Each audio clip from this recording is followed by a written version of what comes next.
All right, welcome back to the Elias Makos Show. You know, this really is a big week here at CJAD 800 because all week long we're going to be celebrating 80 years of CJAD. It is a week from today that we will have our big birthday bash. December 8th is the big birthday bash. Of course, we've been giving you opportunities to win tickets to that bash. I'll have an update on that in just a moment. But we want to look back at 80 years of CJAD and some of those moments, the big news stories, the big events that happened that made it very clear just how important CJAD is for this community, for Montreal at large. Now, we're lucky, it was half an hour ago, just by chance, we were talking about the new Quebec secularism bill, Bill 9, and lo and behold, we had the Anglican Bishop of Quebec on the program. Turns out Bruce Myers is the Anglican Bishop, a gentleman who was formerly the Quebec City and Ottawa bureau chief for CJAD. So just funny how that works. The names, the voices that you know and love that have been on CJAD throughout the years. Today, we want to look back to July 14th, 1987. Do you remember where you were back then? If you were around on July 14th, 1987, does that day ring a bell? Because that was the day of the Montreal Flood. For those of you, as Claude said, still trying to get home or in some cases get to work for those on the late shift, the latest road report indicates it will be tomorrow morning before the Décarie opens in both directions. CJAD's Rick Lechner worked overtime from the helicopter this afternoon. He got a bird's-eye view of the chaos below and filed this report about the worst of it. It was a sight to be seen, and it'll still be a while before things are completely back to normal. In fact, the true damage may not be known for days, as just about every expressway on the Montreal Island was affected in a major way. At the height of the storm, the Décarie Expressway flooded. 4 hours later, when we flew over cars, which I was unable to see around 3:30, became visible. Upwards of 30 alone were totally submerged on the Décarie Expressway at the De La Savane underpass. Traffic snarled for hours through Montreal as expressways became clogged not only with cars but flooded with several feet of water. Police unable to cope with the situation. Traffic through the Midtown area remained busy well after 9 o'clock as people waited out the storm downtown. And even now, it's difficult in some spots trying to gain access to various parts of the island. It is rare, if ever, that every route, every expressway on the island of Montreal was affected to the extent that it was this afternoon. If you had a problem with your vehicle, likely it was towed away. The best thing to do later tomorrow is check with the Quebec police, but it'll be quite some time, certainly, before all the paperwork is done. And as we say, quite a while before we can realize the full extent to the roadwork network through Montreal. My feeling is, though, there has been severe damage to several expressways. Rick Lechner reporting from the CJAD helicopter. Rick Lechner, Wall of Fame, CJAD 800 traffic reporter. Trudy Mason's voice there as well. July 14th, 1987, and the Montreal flood. The general manager of CJAD at the time, Rob Braide, is on the line right now. Rob, welcome to the program. Good morning, Elias. I was a little late because I live up in St. Hippolyte, and I was just out with my snowblower and my shovel. I'm guessing we got 30 centimeters of snow up here. Oh, you don't say. Yeah, it's never gone away from the first big storm a few weeks back, and it is a full winter wonderland. Elias, I want to fill in a little bit of comedy, I guess, alongside of Rick's report. It came to pass that I was brand new at CJAD when that storm happened.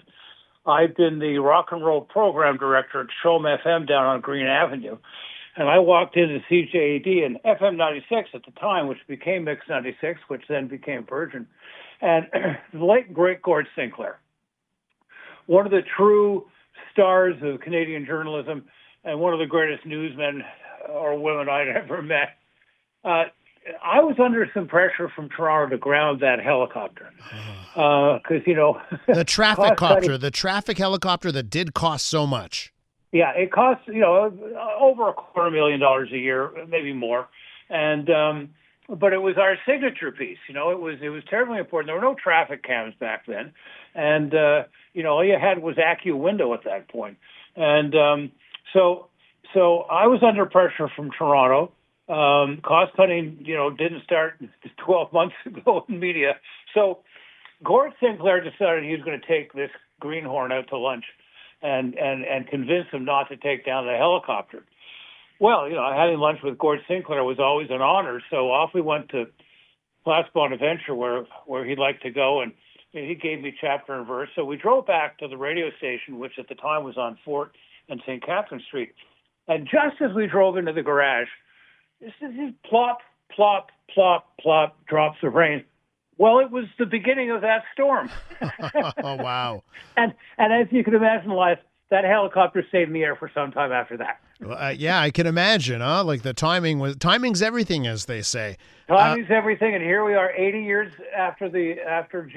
Arthur DuPont signed the place on the air, and Frank Starr, my friend Peter Starr's dad, was the first voice heard on the radio station. Well, can you just take me back? So the first drops start, but then we get hit with far more than just a few drops. Can you take me back to the newsroom and what happened on that day of the flood? Well, I mean, it was all hands on deck, and we had a very large news and public affairs department back then, and Trudy can certainly tell us all about that. But we spent a lot of money on journalism. Those are the days of Melanie King and Joe Cannon and Roy Lohr and just the list goes on and on and on. And when something happened, a natural disaster, a Stanley Cup riot, anything, everybody rushed into the radio station. All hands on deck. They didn't care if they were working or not, if they were getting paid or not. And that's what happened that day. The Gazette had a full newsroom at that point. CTV, CFCF had a full newsroom. So there was a remarkable amount of cooperation across the various platforms. And we had people out, in the trench. We had people out on the street with microphones calling back in. It was an incredible situation, very much like the ice storm, Elias. Yeah. When our 500-600 foot towers crumpled to the ground near St. Constant, like so many toothpicks, and we had to sort of wander around finding another place to put our signal. And again, people were working like during the floods. People were in there 24 hours a day. And it's those times of crisis, those big events, right, where you get to really prove your worth to a community here. Rob, just to wrap up, 80 years of CJAD, you had a big part of those 80 years. What does this week feel like, looking back on 80 years for you? Well, it's great because when the Slate family bought CJAD and all those radio stations from Conrad Black, which was Standard Broadcasting, their biggest hope for Montreal, Alan Slate's biggest hope for Montreal, was to maintain an Anglo-Federalist radio station in what was clearly a French city. And my great pride was that I was given the resources and the team to be able to keep CJAD to really, with limited resources today, to what it is. The work that you do and Aaron does and Andrew and other people during the week to shore up the strength that CJAD is, to make it this wonderful beacon of being an Anglo platform, being a place where talk can come and speak, and where you can have Bissonnette from the PQ on the air the same day. It's a wonderful thing, and that's what CJAD continues to be to the Montreal population, a beacon of alternative thinking. And Rob, I see it on the text line. I hear it when our callers call in. I hear just how important CJAD remains today in 2025. Mr. Braide, Rob, thank you so much for joining us today. Thanks for looking back with us. It's a pleasure, my friend. All the best, and happy birthday, CJAD. Rob Braide right there, former general manager of CJAD 800. Keep those comments coming. Got one listener who remembers the flood of 87. They were working at American Express in the Simpsons store downtown at the time. Raining floodwater through the ceiling in the washrooms, in my office. The carpets, half an inch of water. My high heels were damaged. Unbelievable. All right, when we return on the Elias Makos Show, we'll switch gears and get to our weekly segment on how much things should cost. Today, we're going to take a look at the cost of dry cleaning.